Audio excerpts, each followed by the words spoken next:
Dunia ini tidak akan berhenti menyakitimu hanya karena kamu sedang berusaha tenang. Kamu bisa meditasi setiap pagi, menulis jurnal dengan tinta paling reflektif, dan mendengar podcast-podcast self-help terbaik di dunia. Tapi tetap saja, akan ada orang yang memotong antrianmu. Akan ada pasangan yang salah paham. Akan ada atasan yang tidak menghargai kerja kerasmu. Dan yang lebih menyakitkan dari semua itu, adalah kenyataan bahwa kamu tahu reaksimu terhadap semua itu justru yang paling menghancurkanmu. Kamu sadar kamu sedang meledak, tapi tetap kamu lanjutkan. Kamu sadar kata-kata yang kamu ucapkan akan kamu sesali, tapi tetap kamu ucapkan. Kenapa? Karena sebagian dari kita tidak hidup dalam kendali. Kita hanya hidup dalam impuls, bukan manusia merdeka, tapi budak dari tekanan batin yang belum selesai, dan dari situlah muncul kebiasaan yang mematikan, bereaksi sebelum berpikir, reaktif, meledak, merasa diserang padahal belum tentu, lalu sesal datang, tapi biasanya sudah terlambat. Pernah nggak kamu ngerasa satu keputusan kecil yang kamu buat hanya karena emosi sesaat, malah mengubah arah hidupmu selamanya? Entah hubungan yang kandas, peluang yang hilang, atau reputasi yang tercoreng, bukan karena kamu orang jahat, tapi karena kamu nggak tahan untuk diam 10 detik dan berpikir dulu sebelum menjawab. Dan kadang, 10 detik itulah yang membedakan antara kedewasaan dan kehancuran. Manusia tidak disakiti oleh kejadian, tapi oleh cara pikirnya tentang kejadian itu. Marcus Aurelius. Kita mengira emosi itu kejujuran, tapi seringkali itu hanya trauma yang belum dikenali. Kita pikir kita otentik, tapi mungkin kita hanya reaktif. Dan yang lebih parah, kita bahkan tidak menyadarinya. Kita mengaku jadi diri sendiri, padahal diri itu belum pernah kita bentuk. Kita cuma menanggapi dunia dari luka lama, dari rasa takut ditolak, dari kebutuhan untuk merasa benar. Itu bukan diri sejati, itu mekanisme bertahan. Lihat baik-baik hidupmu hari ini. Berapa banyak keputusan yang kamu buat bukan karena kamu benar-benar memilih, tapi karena kamu sedang tersinggung, cemas, atau ingin balas dendam. Pernahkah kamu membalas chat karena takut terlihat lemah? Pernahkah kamu membuat status hanya untuk menusuk seseorang secara halus? Pernahkah kamu memilih diam, bukan karena bijak, tapi karena takut? Kalau iya, kamu tidak sendiri. Kita semua, di balik topeng kesibukan dan pencitraan produktif, sedang mencoba mencari ruang kosong itu. Ruang antara stimulus dan respons. Ruang di mana kita tidak perlu selalu menang, tidak perlu selalu membalas, tidak perlu selalu benar. Itulah ruang dari mana kebijaksanaan lahir. Dan di sanalah perbedaan utama antara reaktif dan responsif. Reaktif adalah hasil dari otomatisasi emosional. Responsif adalah hasil dari kesadaran mendalam. Reaktif adalah bayangan masa lalu yang masih hidup di tubuh kita. Responsif adalah kebebasan memilih masa depan, walau masa lalu masih terasa sakit. Masalahnya, semua orang ingin kedamaian, tapi tidak semua orang mau membayar harganya, menunda kepuasan, duduk dalam ketidaknyamanan, menyadari bahwa mungkin kita yang salah. Itu bukan kelemahan. Justru disitulah keberanian hidup. Berani merespons dengan tenang, meski sedang terluka. Berani memilih diam, meski dalam posisi menang. Berani menunggu, agar bisa berpikir jernih. Dan ini bukan soal jadi lebih baik dari orang lain. Ini soal bertahan hidup secara mental, dalam dunia yang terus-menerus memancing emosi kita. Karena dunia tidak akan berhenti menguji kesabaranmu. Tapi kamu bisa berhenti membiarkan dirimu dikendalikan oleh dunia. Pertanyaannya, bagaimana caranya? Bagaimana kita belajar mengolah jeda di antara rasa sakit dan balas dendam? Bagaimana melatih mental agar bisa menahan? Memilih? Menjawab? Bukan menyerang? Itulah yang akan kita gali dalam video ini.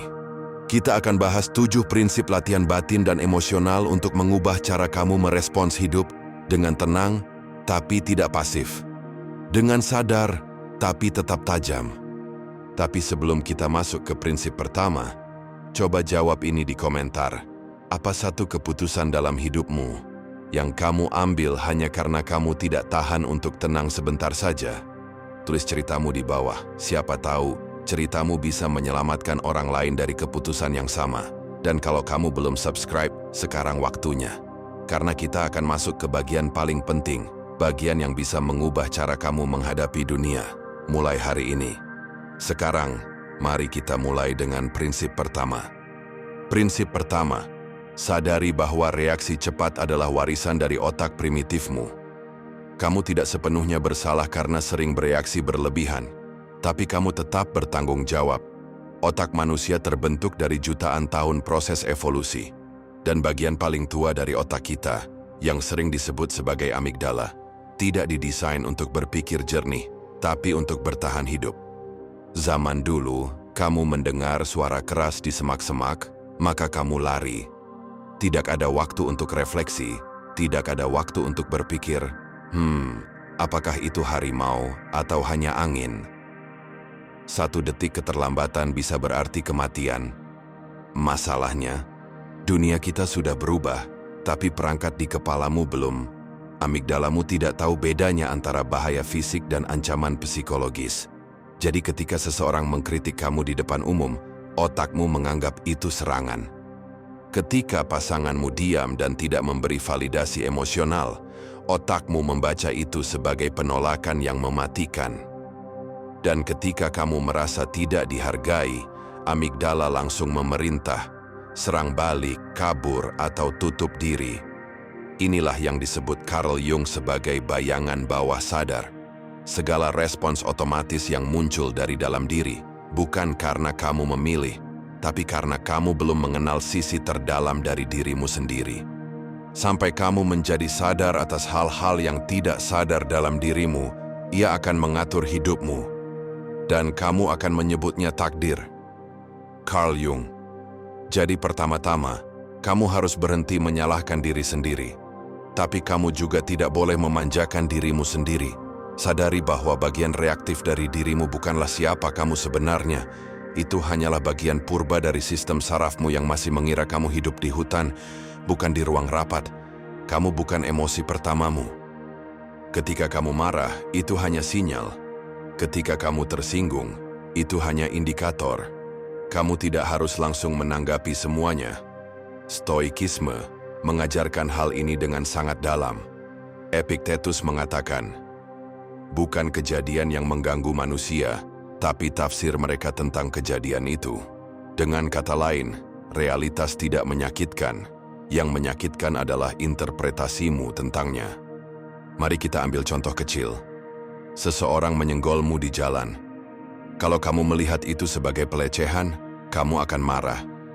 Tapi kalau kamu melihat itu sebagai ketidaksengajaan, kamu akan mengabaikannya. Objeknya sama, tapi reaksimu berbeda. Karena interpretasimu berbeda, inilah kuncinya. Setiap reaksi cepat yang kamu miliki menyimpan asumsi tersembunyi. Dan tugasmu sekarang adalah mulai memperhatikan asumsi itu, bukan langsung mempercayainya. Kamu bisa bertanya ke diri sendiri sebelum kamu membalas, apakah ini benar-benar darurat? Apakah saya sedang diserang? Atau saya hanya merasa terancam karena luka lama? Apakah ini fakta? Atau hanya persepsi saya? Pertanyaan-pertanyaan ini adalah rem emosional. Dan seperti rem di mobil, kamu hanya bisa menggunakannya kalau kamu sadar. Makanya, latihan pertama adalah menyadari bahwa tidak semua alarm di kepalamu layak dipercaya. Itu hanya otak kuno yang mencoba melindungimu dengan cara yang sudah tidak relevan, dan menyadari ini bukan kelemahan. Justru disinilah kamu mulai menjadi manusia yang utuh, karena kamu tidak lagi diperintah oleh impuls, tapi mulai memilih berdasarkan kesadaran. Orang yang mengendalikan dirinya sendiri lebih hebat daripada orang yang menaklukkan kota. Marcus Aurelius. Kamu ingin menjadi kuat? Kuat bukan berarti tidak merasa, tapi mampu menunda reaksi dan melihat realitas secara jernih. Kuat bukan berarti tidak pernah marah, tapi tahu kapan amarahmu layak dikeluarkan dan kapan lebih baik diredam. Latihan ini tidak instan. Tapi, setiap kali kamu berhasil menunda satu reaksi, kamu sedang memahat versi terbaik dari dirimu sendiri. Dan dari sinilah kita masuk ke prinsip berikutnya. Bagaimana memahami bahwa emosi negatif bukan musuh, tapi sinyal. Kalau kamu merasa relate, jangan lupa klik subscribe, biar kamu tidak ketinggalan bagian berikutnya yang bisa benar-benar mengubah cara kamu memahami emosimu sendiri. Prinsip kedua, emosi negatif bukan musuh, tapi sinyal. Kamu pernah merasa marah, lalu justru merasa bersalah karena marah? Atau sedih, lalu menuduh dirimu lemah karena menangis? Kita hidup dalam budaya yang mengajarkan bahwa emosi negatif harus ditekan, harus dihindari, harus segera diselesaikan. Tapi siapa bilang marah itu buruk? Siapa yang bilang kecewa itu salah? Kebanyakan dari kita memperlakukan emosi seperti dosa, padahal emosi hanyalah informasi. Emosi bukan masalah. Emosi adalah pesan, dan seperti kata Carl Jung, segala sesuatu yang membuatmu bereaksi secara emosional adalah kesempatan untuk mengenal dirimu lebih dalam. Kemarahanmu mungkin bukan soal orang lain, tapi soal ekspektasi yang kamu bangun sendiri. Kecemburuanmu mungkin bukan karena dia lebih hebat, tapi karena kamu merasa tak cukup. Ketakutanmu mungkin bukan soal masa depan, tapi karena kamu belum benar-benar memaafkan masa lalu. Marcus Aurelius menulis dalam Meditations, jika kamu sedang tersiksa oleh sesuatu di luar dirimu, penderitaan itu bukan disebabkan oleh hal itu sendiri, melainkan oleh penilaianmu terhadapnya. Dan kamu memiliki kekuatan untuk mengubah penilaian itu. Jadi, mari kita ubah cara kita memandang emosi. Pertama, emosi itu data, bukan identitas. Kalau kamu marah, itu bukan berarti kamu orang pemarah. Kalau kamu kecewa, itu bukan berarti kamu lemah. Itu hanya sistem sarafmu sedang memberitahu. Ada sesuatu yang perlu kamu perhatikan di sini. Seperti lampu indikator di mobil. Kalau lampu oli menyala, kamu nggak marah ke mobilnya, kan? Kamu periksa, kamu dengarkan, kamu perbaiki. Sayangnya, kita tidak memperlakukan emosi kita dengan kebijaksanaan yang sama. Kita marah karena sedang marah. Kita malu karena sedang malu. Emosi menumpuk, jadi tumpah. Dan yang kena, orang-orang yang kita sayangi. Kedua, berhenti buru-buru sembuh. Seringkali kita terlalu cepat menenangkan diri. Bukan karena sadar, tapi karena takut. Kita buru-buru bilang enggak apa-apa, padahal jelas ada yang apa-apa. Kita memaafkan terlalu cepat. Bukan karena sudah ikhlas, tapi karena ingin kelihatan dewasa. Padahal, kedewasaan bukan tentang menekan perasaan, tapi tentang mampu duduk dengan emosi, mendengarkannya, dan baru setelah itu merespons. Alan Watts pernah berkata, emosi hanyalah gelombang yang datang dan pergi. Masalahnya bukan pada ombak, tapi ketika kita mencoba melawan arusnya. Jadi, apa yang bisa kamu lakukan? Namai emosimu. Validasi perasaanmu. Tapi jangan percaya begitu saja. Emosi seperti tamu. Kita harus menyambutnya dengan hangat, tapi tidak membiarkannya mengatur rumah.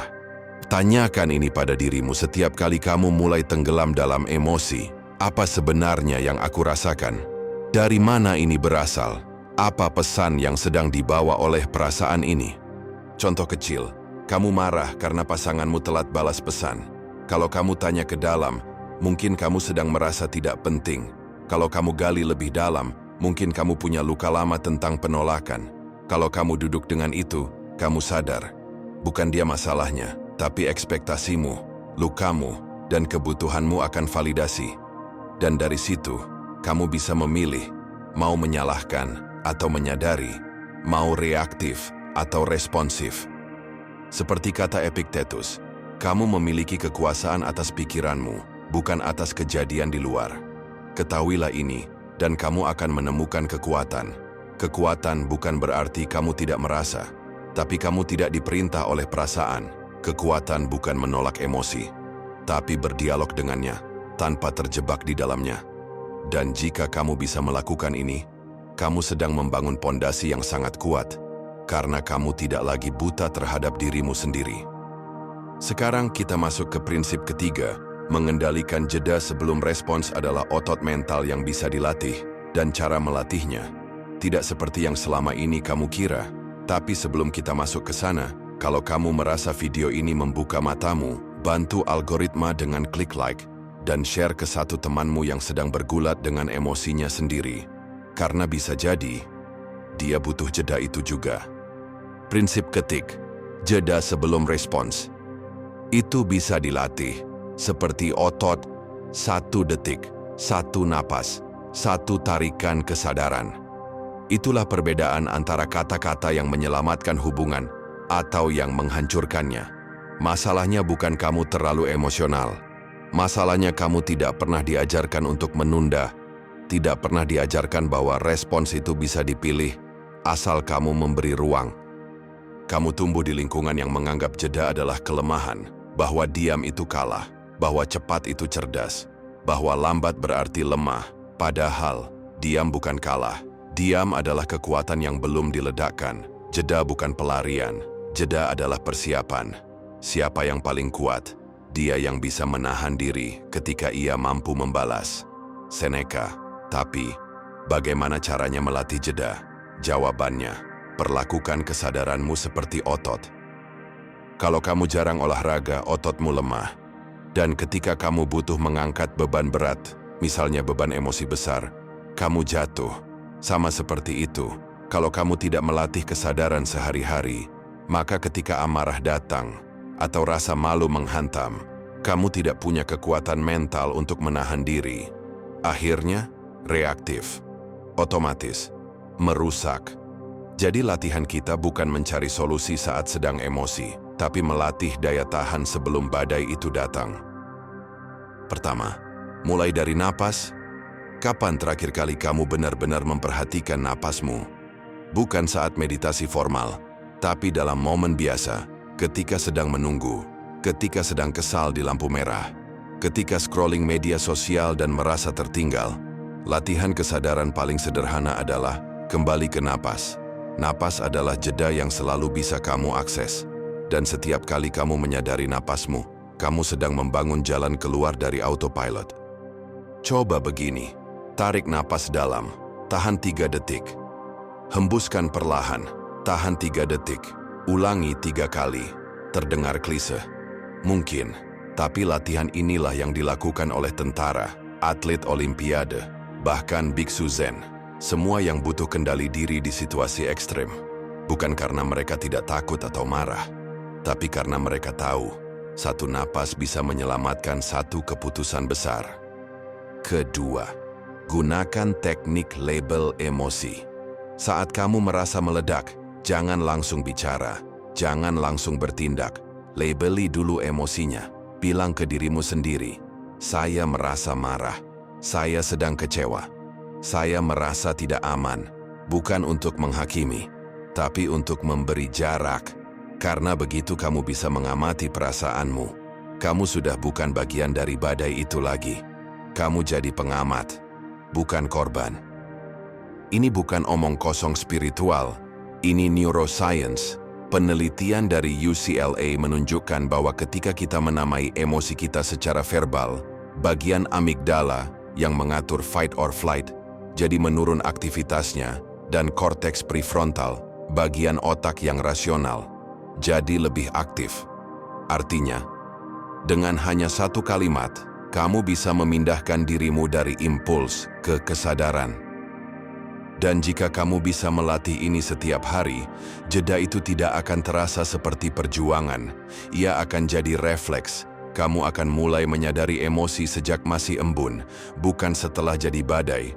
Seperti kata Lao Tzu, kuasai dirimu sendiri, dan kamu akan bisa menguasai dunia. Dan kamu tidak harus jadi biksu atau filsuf untuk melakukan ini.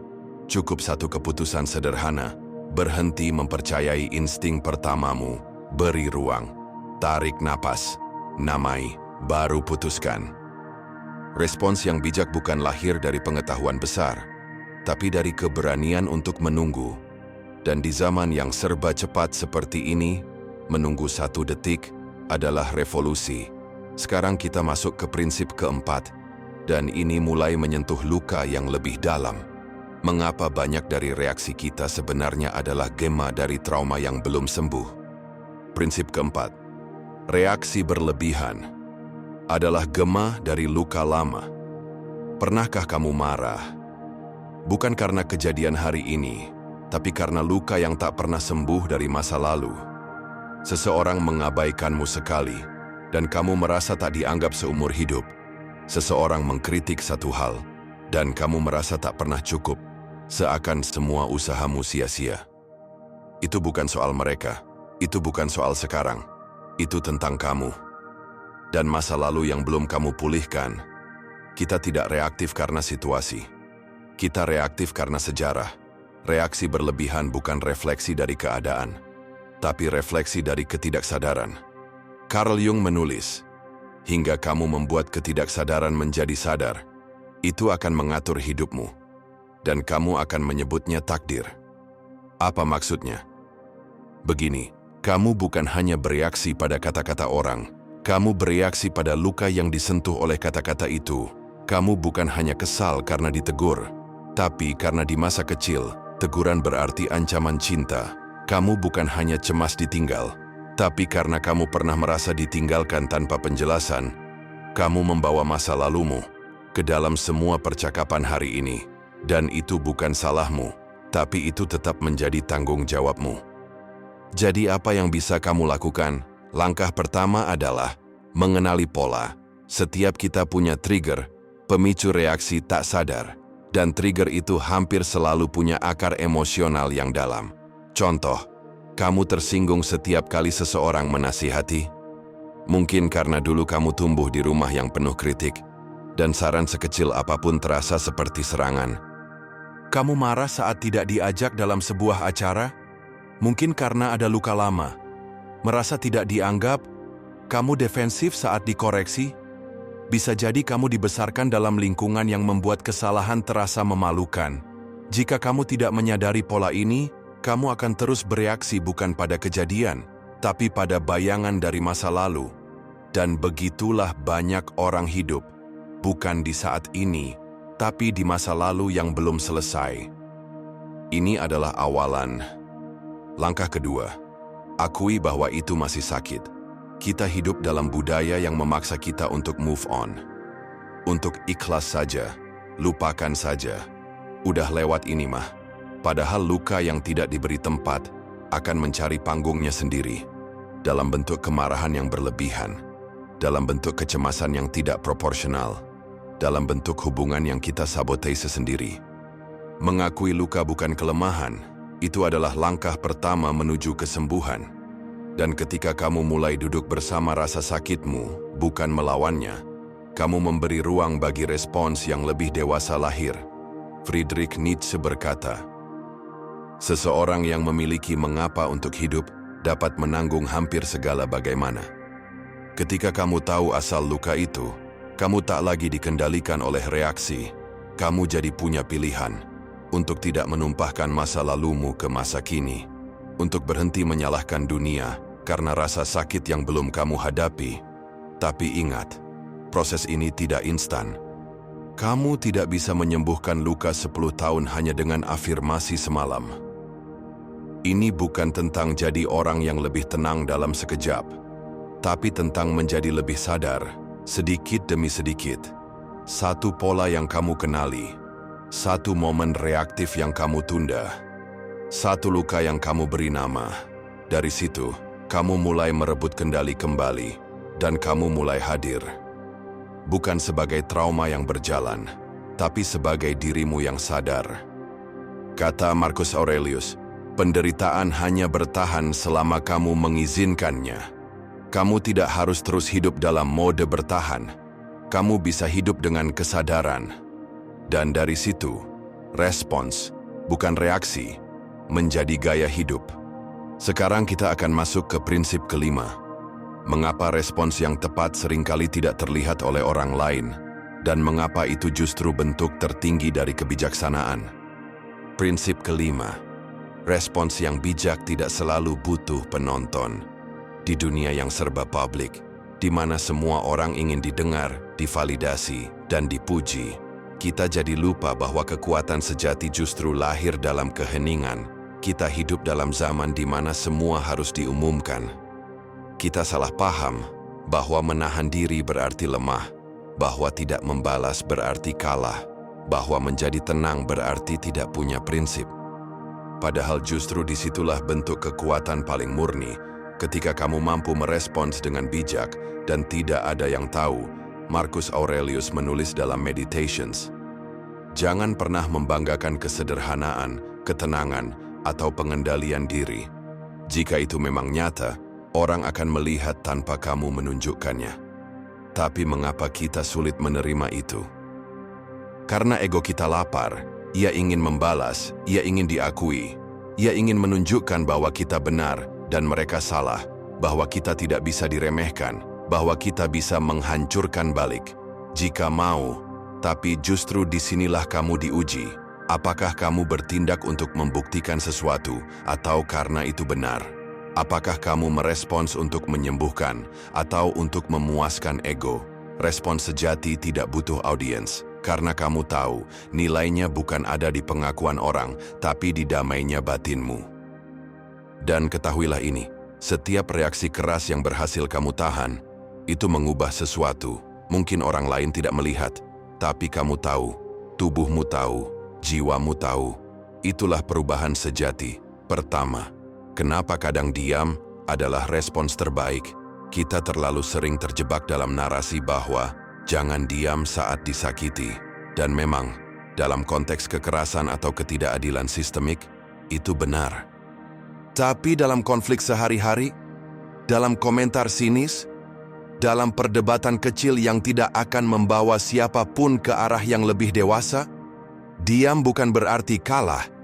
Diam berarti kamu tahu bahwa tidak semua energi layak kamu habiskan. Kamu tahu bahwa tidak semua omongan perlu dibalas. Dan disitulah kedewasaan tumbuh.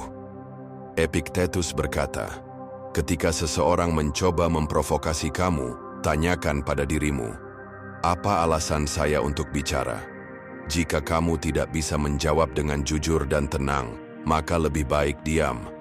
Bukan karena kamu takut, tapi karena kamu paham, kemenangan sejati bukan mengalahkan orang lain, tapi mengalahkan kebiasaan merusak dalam dirimu sendiri. Kedua, resistensi sosial. Kamu akan disalahpahami, dan itu tidak apa-apa. Ketika kamu mulai merespons dengan tenang, orang lain mungkin akan mengira kamu acuh, kamu dingin, kamu enggak peduli, kamu enggak punya nyali. Dan itu akan terasa menyakitkan. Karena kamu tahu betapa kerasnya usaha yang kamu lakukan untuk tidak meledak. Tapi mereka tidak tahu. Mereka hanya melihat hasil luar, tanpa tahu proses batin. Kabar baiknya, kamu tidak hidup untuk membuktikan apapun pada mereka. Kamu hidup untuk bebas dari dominasi emosi yang tidak sehat. Dan itu adalah bentuk kebebasan paling tenang dan paling kuat. Bayangkan ini, kamu duduk di hadapan seseorang yang memancing amarahmu, tapi kamu tersenyum, kamu mendengarkan, kamu tidak defensif, kamu tidak menyerang, dan kamu tetap menjaga integritasmu. Apakah itu mudah? Tidak. Tapi apakah itu berarti kamu lemah?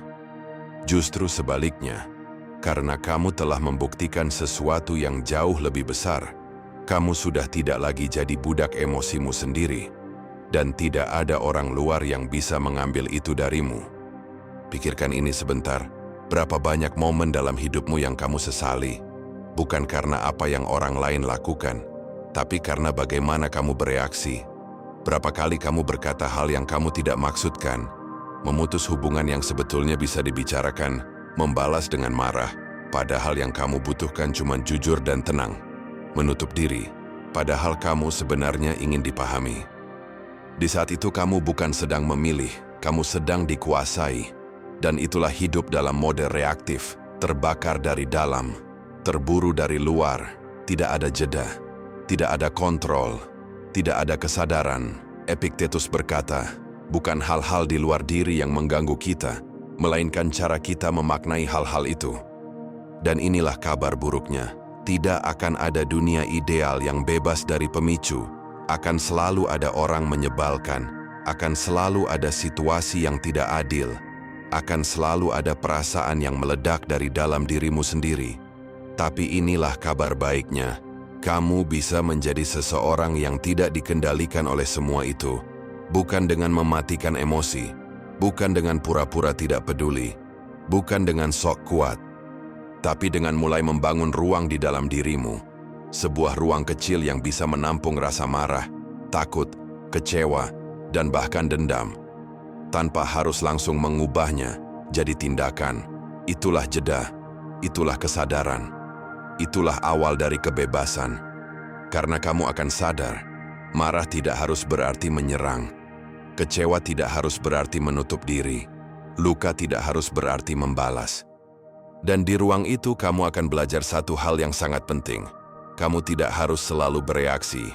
Kamu bisa memilih untuk merespons. Bukan karena kamu lemah, tapi karena kamu dewasa. Dan dari ruang itulah, hubunganmu berubah. Pilihan hidupmu berubah. Dan pada akhirnya, hidupmu berubah. Jadi sekarang apa? Kalau kamu masih menunggu momen sempurna untuk mulai berubah, itu tidak akan datang. Momen terbaik untuk mulai latihan ini bukan besok, bukan saat kamu sudah lebih tenang. Tapi sekarang, ya, sekarang, ketika emosimu masih tidak stabil, ketika kamu masih belajar, ketika kamu belum sepenuhnya bisa, karena perubahan bukan dimulai dari kesempurnaan, tapi dari niat yang diulang-ulang. Latihan kecil. Besok ketika ada yang membuatmu jengkel, jangan langsung membalas, tarik napas. Diam sejenak, tanyakan, apa yang sebenarnya sedang aku rasakan, lalu balas. Hanya jika kamu sudah tenang. Kalau belum, tunda. Itu saja dulu. Lakukan ini cukup sering, dan kamu akan menyadari satu hal. Ternyata kamu bisa tenang, tanpa harus kehilangan suara. Ternyata kamu bisa kuat, tanpa harus keras. Dan itu adalah bentuk kekuatan paling indah yang bisa kamu bangun di dunia yang terus meneriaki kamu untuk bereaksi. Sekarang, saya ingin tahu, apa satu momen reaktif yang paling kamu sesali dalam hidupmu? Tulis di kolom komentar, tanpa menyalahkan, tanpa membenarkan, hanya sebagai refleksi. Karena kadang, menulis adalah bentuk pertama dari penyembuhan, dan kalau video ini menyentuh sesuatu dalam dirimu, klik tombol subscribe dan nyalakan loncengnya. Karena video selanjutnya sudah menantimu untuk kamu pelajari lebih dalam. Sebuah kelanjutan yang akan membantumu makin kuat, makin sadar, tanpa kehilangan sisi manusiawimu. Terima kasih sudah menonton sampai akhir. Berani hadir dalam kejujuran, walau perih, adalah keberanian yang jarang. Dan kamu sudah melangkah ke sana. Sampai bertemu di video berikutnya.